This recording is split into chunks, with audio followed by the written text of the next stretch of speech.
Okay, so we got this situation.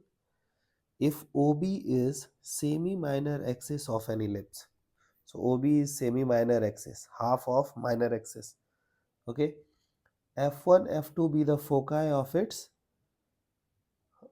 foci. Okay, so it's an ellipse, so you will have two foci. It is F1 and F2, and the angle between F1B and F2B is right angle. Okay, then the square of eccentricity of this ellipse is. So first, if you have observed this question, they did not mention whether it is horizontal ellipse or vertical ellipse. So we can choose any.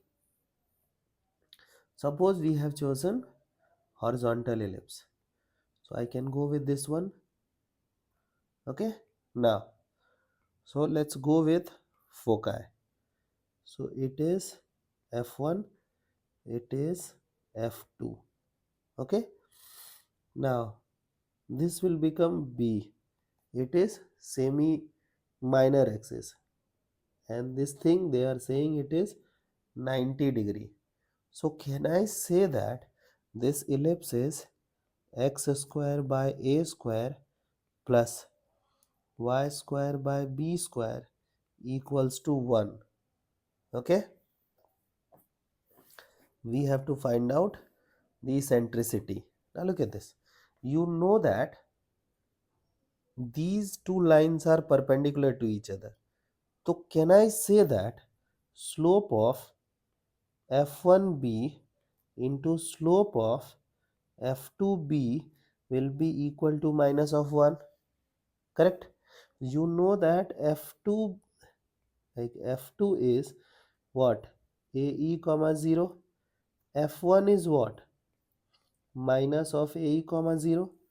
And who is b? 0 comma b. Okay, I'll go with first part. So y2 minus this one, y1, by x2 minus x1. Okay, and then I'll go with this part, b minus 0, 0 minus a equals minus 1. So can I say that b square is equal to a square e square? We got this relationship. Till this part, I hope you guys are okay. Now look at this. They are interested in eccentricity. So do you know the relationship between A, B and E? Yes, it was 1 minus E square. The thing which is bigger will go inside. You know that it is horizontal ellipse, so it is A square. And then here it is B square. Now, who is B square? B square is this thing. A square, E square, A square, 1 minus E square. So A square gone. So we are left with E square, 1 minus E square. So 2 times E square is 1. So E square is 1 by 2. Correct? And they are interested in finding same thing, square of eccentricity.